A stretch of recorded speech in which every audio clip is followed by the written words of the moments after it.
of IESE and ECGI. This is the fourth conference in the IESE ECGI series, which was, of course, initiated by Jordi. I mean, as you know, Jordi was the dean at IESE, which is, of course, a part of the reason why you see all these facilities and the facilities in Madrid. But then one day, Jordi gave me a call and said, I'm not going to be dean anymore. And I said, what are you going to do next? And he says, I'm actually going to set up a corporate governance center. I says, great, this is excellent. And then a bit later, he called me and said, you know, we would like to do a series with ECGI.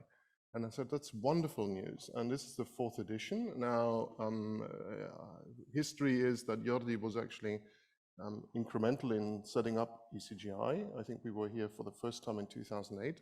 So part of where ECGI is today is thanks to IESE and thanks to him. Now, what's the conference going to be about? We discuss this every year. Jordi called me and he said, why don't we do the next one about corporate culture? Now, I have to say that ECGI, the network, mostly consists of economists, finance people, and lawyers, and we are very successful in making lawyers talk to finance people. But you know, which is they're laughing, which is an accomplishment. But we don't really go that far in mixing with strategy and management scholars. Now, when you, of course, talk about a topic like corporate culture, that's what you really need to do. So since I didn't know how to respond to this, I said, well, let's call our ECGI expert on this, Paula Sapienza, who'd actually given in 2019 the ECGI annual lecture at IESE. And she then came along. She can't be here today, but we then got from her a definition of corporate culture, which, to start off, I'll read to you. This is the economics definition. So Paula says, I think of culture as preferences and beliefs that are shared by social, ethnic, and religious groups. They are transmitted pretty much unchanged from generation to generation. So what do economists know about this? There's a lot of research, for example, her own, that shows them Canadians move to America, they keep Canadian values. For example, they continue to use the metric system, might you believe. So we have evidence of this, but of course, what's the link with the corporation? Now, if there was any doubt when Jordi called me, today you probably opened the FT yesterday, and we are now talking not just about the anti-ESG laws coming out of Texas, but we are talking about the reaction from some Federal Reserve governors to the anti-ESG laws coming out of Texas. So, of course, we have culture in politics and so forth, but here is an example how that immediately translates into corporate culture. Now, the program today is we have, of course, experts from different fields, and they're going to talk about the board, remuneration. There, of course, the question is, and we'll hear from Alex Edmonds, whether the culture determines the pay or the pay determines the culture. And then after the academic presentations, one of the great strengths of IESE is that it can reach out to fantastic corporate speakers, and we will have a panel with four extraordinary examples, a family company, third generation, listed on the New York Stock Exchange with a very strong culture. And of course, IKEA needs no introduction.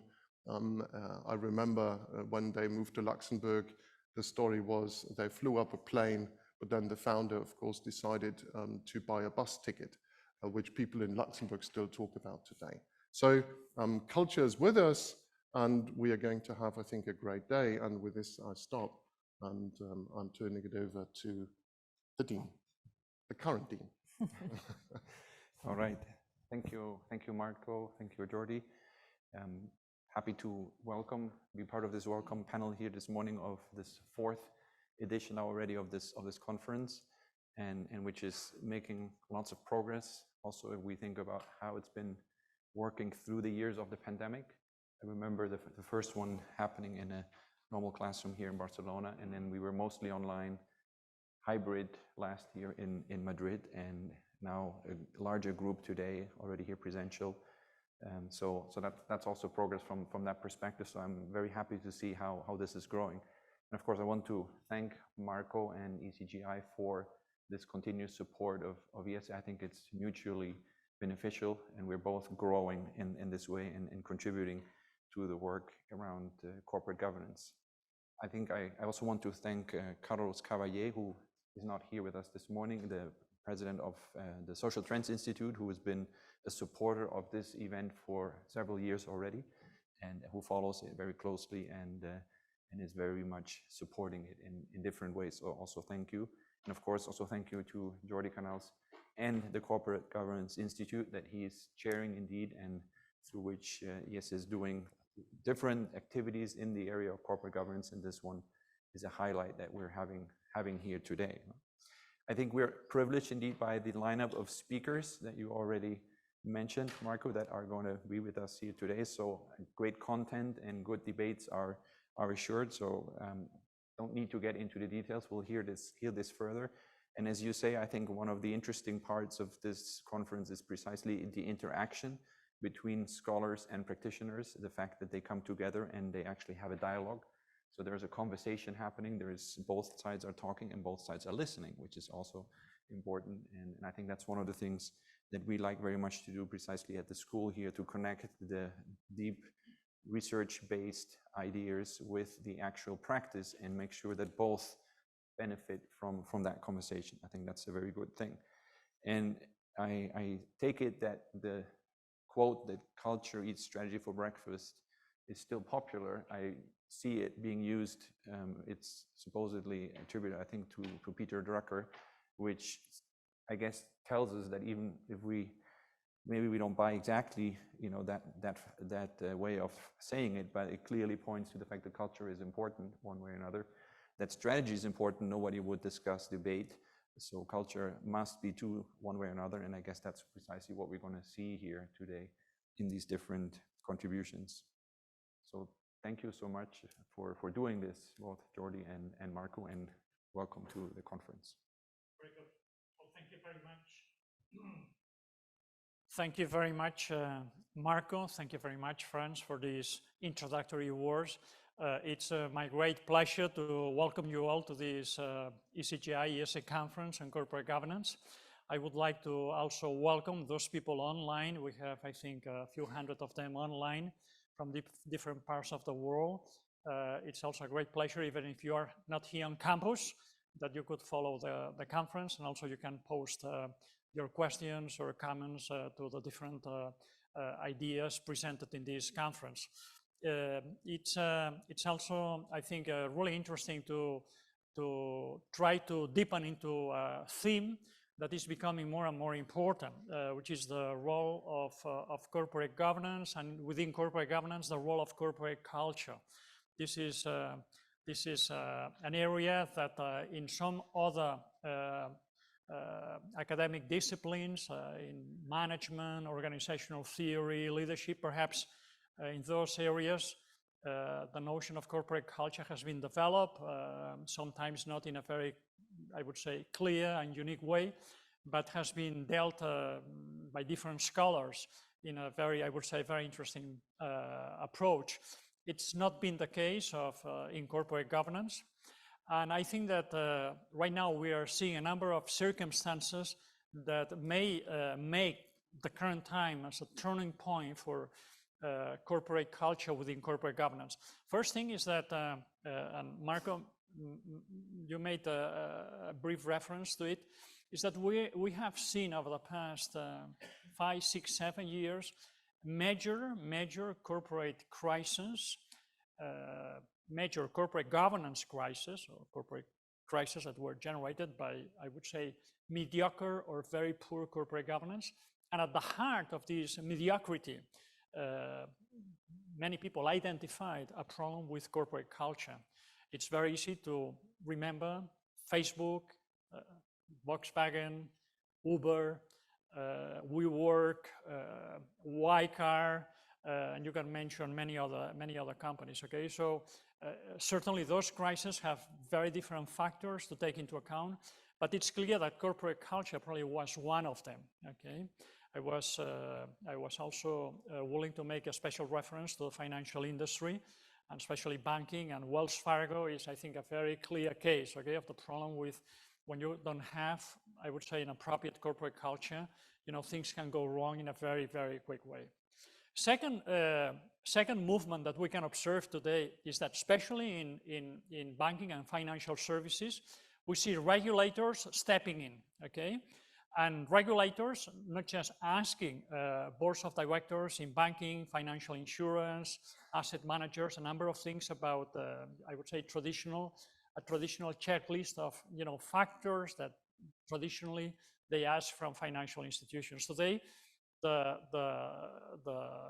chapter devoted to corporate culture is growing, okay, it's growing. So regulators want to know more about corporate culture. We know how difficult it is, but this is what is happening. And then the third point is that we're seeing the same pressure from institutional investors, large asset managers, that beyond asking about, board composition and board structure and governance agreements and risk policies, etc. They are asking today about the culture of the company.